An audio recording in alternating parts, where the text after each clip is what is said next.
ओम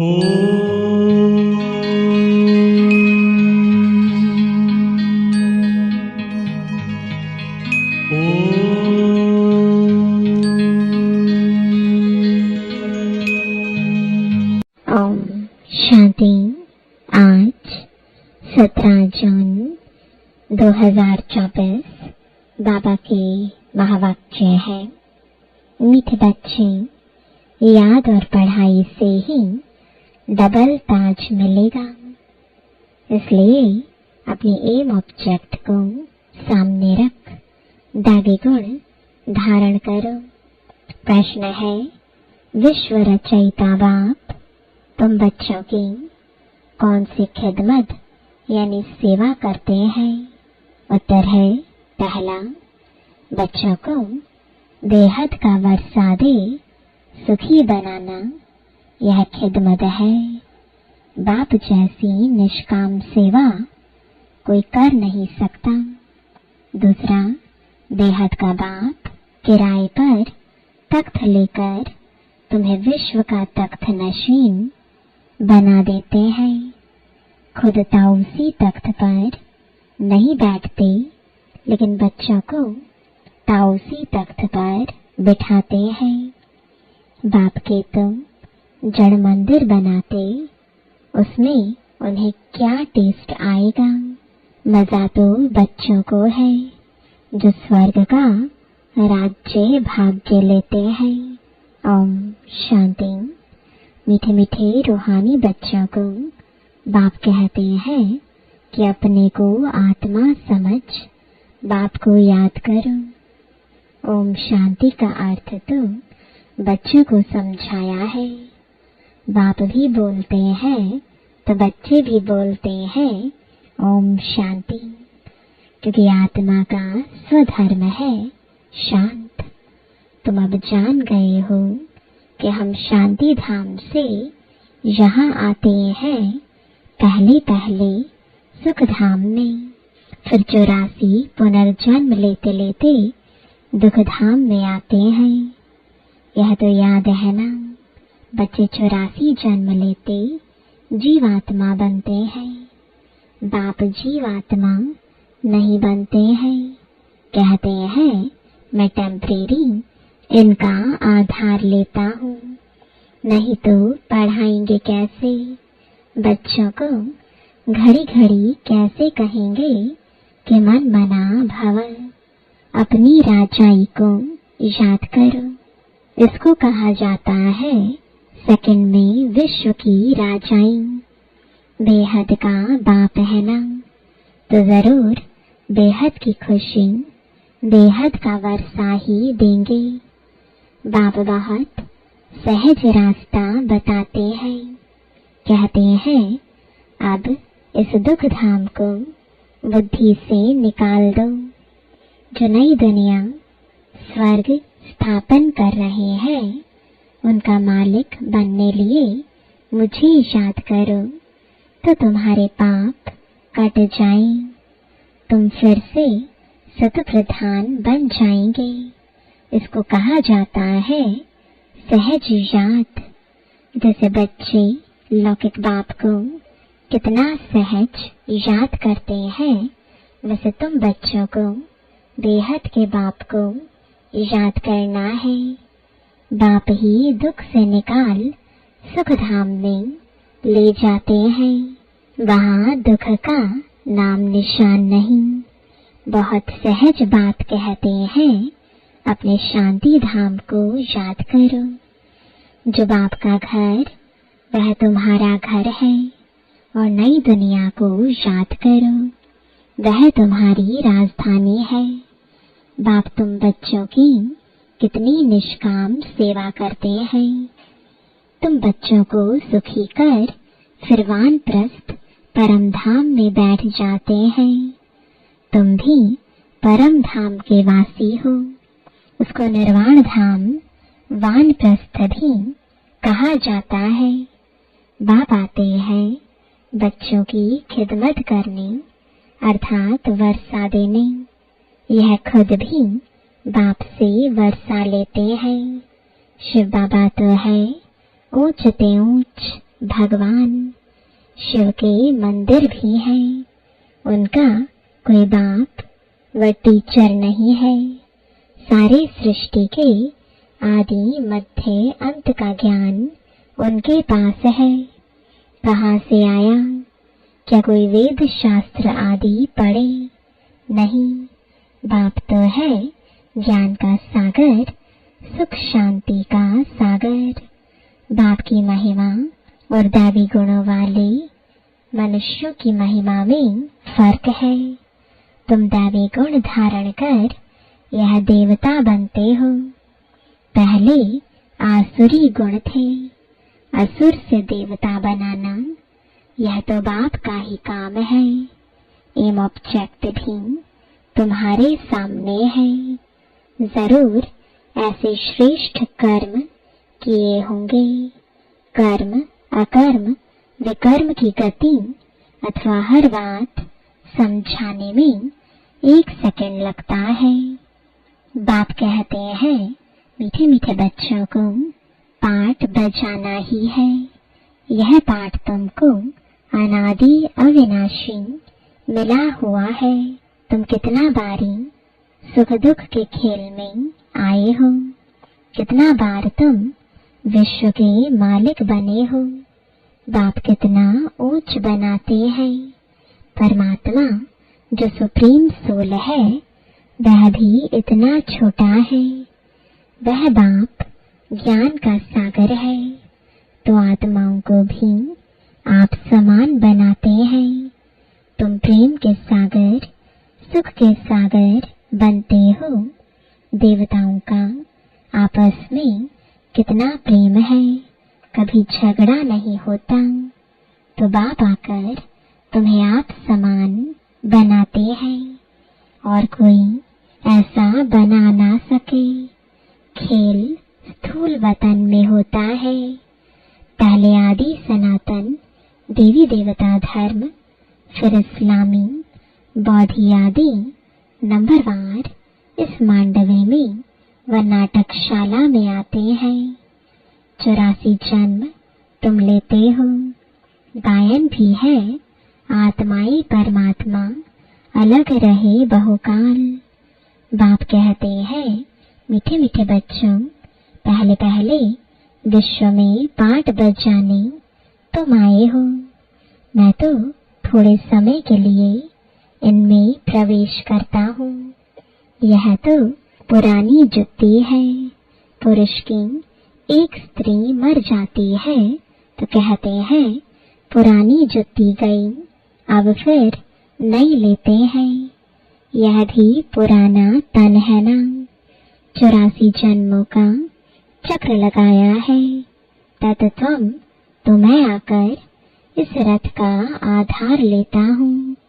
पावन दुनिया में तो कभी मैं आता ही नहीं हूँ। तुम पतित हो, मुझे बुलाते हो कि आकर पावन बनाओ। आखिरीन तुम्हारी जात फलीभूत होगी ना। जब पुरानी दुनिया खत्म होने का समय होता है तब मैं आता हूँ। ब्रह्मा द्वारा स्थापना, ब्रह्मा द्वारा अर्थात ब्राह्मणों द्वारा। पहले चोटी ब्राह्मण, फिर क्षत्रिय, तो बाजोली खेलते हो। अब देह अभिमान छोड़ देही अभिमानी बनना है। तुम 84 जन्म लेते हो। मैं तो एक ही बार सिर्फ इस तन का लोन लेता हूँ, किराए पर लेता हूँ। हम इस मकान के मालिक नहीं हैं। इनको तो फिर भी हम छोड़ देंगे। किराया तो देना पड़ता है ना। बाप भी कहते हैं मैं मकान का किराया देता हूँ। बेहद का बाप है, कुछ तो किराया देते होंगे ना। यह तख्त लेते हैं तुमको समझाने लिए। ऐसा समझाते हैं जो तुम भी विश्व के तख्त नशीन बन जाते हो। खुद कहते हैं मैं नहीं बनता हूँ तख्त नशीन, अर्थात ताऊसी तख्त पर बिठाते हैं। शिव बाबा की याद में ही सोमनाथ का मंदिर बनाया है। बाप कहते हैं इससे मुझे क्या टेस्ट आएगी। जड़ पुतला रख देते हैं। मजा तो तुम बच्चों को स्वर्ग में है, मैं तो स्वर्ग में आता ही नहीं हूँ। फिर भक्ति मार्ग जब शुरू होता है तो यह मंदिर आदि बनाने में कितना खर्चा किया, फिर भी चोर लूट ले गए। रावण के राज्य में तुम्हारा धन दौलत आदि सब खलास हो जाता है। अभी वह ताऊसी तख्त है। बाप कहते हैं जो हमारा मंदिर बनाया हुआ था वह मोहम्मद गजनवी आकर लूट ले गए। भारत जैसा सॉल्वेंट और कोई देश नहीं, इन जैसा तीर्थ और कोई बन नहीं सकता। परंतु आज तो हिंदू धर्म के अनेक तीर्थ हो पड़े हैं। वास्तव में बाप जो सर्व की सद्गति करते हैं, तीर्थ तो उनका होना चाहिए। यह भी ड्रामा बना हुआ है, समझने में बहुत सहज है, परंतु नंबरवार ही समझते हैं, क्योंकि राजधानी स्थापन हो रही है। स्वर्ग के मालिक यह लक्ष्मी नारायण है। यह है उत्तम ते उत्तम पुरुष, जिनको फिर देवता कहा जाता है। दैवी गुण वाले को देवता कहा जाता है। यह ऊंच देवता धर्म वाले प्रवृत्ति मार्ग के थे। उस समय तुम्हारा ही प्रवृत्ति मार्ग रहता है। बाप ने तुमको डबल ताजधारी बनाया। रावण ने फिर दोनों ही ताज उतार दिए। अब तो नो ताज, न पवित्रता का ताज न धन का ताज, दोनों रावण ने उतार दिए हैं। फिर बाप आकर तुमको दोनों ताज देते हैं इस याद और पढ़ाई से। इसलिए गाते हैं ओ गॉड फादर हमारा गाइड बनो, लिबरेट भी करो। तब तुम्हारा नाम भी पंडा रखा हुआ है। पांडव, कौरव, यादव क्या करत भाई, कहते हैं बाबा हमको दुख के राज्य से छुड़ाकर साथ ले जाओ। बाप ही सचखंड की स्थापना करते हैं, जिसको स्वर्ग कहा जाता है। फिर रावण झूठ खंड बनाते हैं। वह कहते श्री कृष्ण भगवानुवाच। बाप कहते हैं शिव भगवानुवाच। भारतवासियों ने नाम बदल लिया तो सारी दुनिया ने बदल लिया। श्री कृष्ण तो देहधारी है, विदेही तो एक शिव बाबा है। अभी बाप द्वारा तुम बच्चों को माइट मिलती है। सारे विश्व के तुम मालिक बनते हो। सारा आसमान धरती तुमको मिल जाती है। कोई की ताकत नहीं जो तुमसे छीन सके पौना कल्प। उन्हों की तो जब वृद्धि होकर करोड़ों की अंदाज में हो, तब लश्कर ले आकर तुमको जीते। बाप बच्चों को कितना सुख देते हैं। उनका गायन ही है दुख हरता सुख करता। इस समय बाप तुमको कर्म अकर्म विकर्म की गति बैठ समझाते हैं। रावण राज्य में कर्म विकर्म बन जाते हैं। सतयुग में कर्म अकर्म हो जाते हैं। अभी तुमको एक सतगुरु मिला है, जिसको पतियों का पति कहते हैं, क्योंकि वह पति लोग भी सब उसको याद करते हैं। तो बाप समझाते हैं यह कितना वंडरफुल ड्रामा है। इतनी छोटी सी आत्मा में अविनाशी पाठ भरा हुआ है जो कभी मिटने वाला नहीं है। इनको अनादि अविनाशी ड्रामा कहा जाता है।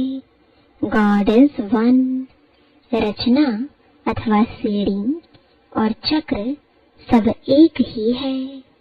न कोई रचता को न रचना को जानते। ऋषि मुनि भी कह देते हम नहीं जानते। अभी तुम संगम पर बैठे हो, तुम्हारी माया के साथ युद्ध है, वह छोड़ती नहीं है। बच्चे कहते हैं बाबा माया का थप्पड़ लग गया। बाबा कहते हैं बच्चे की कमाई चट कर दी। तुम्हें भगवान पढ़ाते हैं तो अच्छी रीति पढ़ना चाहिए। ऐसी पढ़ाई तो फिर 5000 वर्ष बाद मिलेगी। अच्छा, मीठे मीठे सिकिलदे बच्चों प्रति माता पिता बाप दादा का याद प्यार और गुड मॉर्निंग। रूहानी बाप की रूहानी बच्चों को नमस्ते। रूहानी बच्चों की रूहानी बाप दादा को गुड मॉर्निंग और नमस्ते। धारणा के लिए मुख्य सार है पहला, इस दुख धाम से बुद्धि योग निकाल नई दुनिया स्थापन करने वाले बाप को याद करना है, सत्व प्रधान बनना है। दूसरा, बाप समान प्रेम का सागर, शांति और सुख का सागर बनना है। कर्म अकर्म और विकर्म की गति को जान सदा श्रेष्ठ कर्म करने हैं। वरदान है सदा उमंग उत्साह में रहे, मन से खुशी के गीत गाने वाले अविनाशी खुश नसीब भव। आप खुश नसीब बच्चे अविनाशी विधि से अविनाशी सिद्धियां प्राप्त करते हो। आपके मन से सदा वाह वाह की खुशी के गीत बजते रहते हैं। वाह बाबा, वाह तकदीर, वाह मीठा परिवार, वाह श्रेष्ठ संगम का सुहावना समय। हर कर्म वाह वाह है, इसलिए आप अविनाशी खुश नसीब हो। आपके मन में कभी वाई आए यानी क्यों मैं नहीं आ सकता। वाई के बजाय वाह वाह और आए के बजाय बाबा बाबा शब्द ही आता है। स्लोगन है जो संकल्प करते हो उसे अविनाशी गवर्नमेंट की स्टैंप लगा दो तो अटल रहेंगे। मातेश्वरी जी के मधुर महावाक्य जीवन की आश पूर्ण होने का सुहावना समय। हम सभी आत्माओं की बहुत समय से यह आश थी कि जीवन में सदा सुख शांति मिले। अब बहुत जन्म की आशा कब तो पूर्ण होगी। अब यह है हमारा अंतिम जन्म। उस अंत के जन्म की भी अंत है। ऐसा कोई नहीं समझे मैं तो अभी छोटा हूँ। छोटे बड़े को सुख तो चाहिए ना, परंतु दुख किस चीज से मिलता है उसका भी पहले ज्ञान चाहिए। अब तुमको नॉलेज मिली है कि इन 5 विकारों में फंसने कारण यह जो कर्म बंधन बना हुआ है उनको परमात्मा की याद अग्नि से भस्म करना है। यह है कर्म बंधन से छूटने का सहज उपाय। इस सर्वशक्तिवान बाबा को चलते फिरते श्वासोश्वास याद करो। अब यह उपाय बताने की सहायता खुद परमात्मा आकर करता है, परंतु इसमें पुरुषार्थ तो हर एक आत्मा को करना है। परमात्मा तो बाप, टीचर, गुरु रूप में आए हमें वर्षा देते हैं, तो पहले उस बाप का हो जाना है, फिर टीचर से पढ़ना है, जिस पढ़ाई से भविष्य जन्म जन्मांतर सुख की प्रारब्ध बनेगी। अर्थात जीवन मुक्ति पद में पुरुषार्थ अनुसार मर्तबा मिलता है और गुरु रूप में पवित्र बनाए मुक्ति देता है। तो इस राज को समझ ऐसा पुरुषार्थ करना है। यही टाइम है पुराना खाता खत्म कर नई जीवन बनाने का। इसी समय जितना पुरुषार्थ कर अपनी आत्मा को पवित्र बनाएंगे, उतना ही शुद्ध रिकॉर्ड भरेंगे। फिर सारा कल्प चलेगा। तो सारे कल्प का मदार इस समय की कमाई पर है। देखो, इस समय ही तुम्हें आदि मध्य अंत का ज्ञान मिलता है। हमको सुदेवता बनना है और अपनी चढ़ती कला है, फिर वहां जाके प्रारब्ध भोगेंगे। वहां देवताओं को बात का पता नहीं पड़ता कि हम गिरेंगे। अगर यह पता होता कि सुख भोगना फिर गिरना है, तो गिरने की चिंता में सुख भी भोग नहीं सकेंगे। तो यह ईश्वरीय कायदा रचा हुआ है कि मनुष्य सदा चढ़ने का पुरुषार्थ करता है, अर्थात सुख के लिए कमाई करता है। परंतु ड्रामा में आधा आधा पार्ट बना पड़ा है, जिस राज को हम जानते हैं। परंतु जिस समय सुख की बारी है, तो पुरुषार्थ कर सुख लेना है। यह है पुरुषार्थ की खूबी। एक्टर का काम है एक्ट करने समय संपूर्ण खूबी से पार्ट बजाना। जो देखने वाले हेयर हेयर यानी वाह वाह करें। इसलिए हीरो हीरोइन का पार्ट देवताओं को मिला है, जिन्हों का यादगार चित्र गाया और पूजा जाता है। निर्विकारी प्रवृत्ति में रहे कमल फूल अवस्था बनाना, यही देवताओं की खूबी है। इस खूबी को भूलने से ही भारत की ऐसी दुर्दशा हुई है। अब फिर से ऐसी जीवन बनाने वाला खुद परमात्मा आया हुआ है। अब उनका हाथ पकड़ने से जीवन नैया पार होगी। अच्छा, ओम शांति।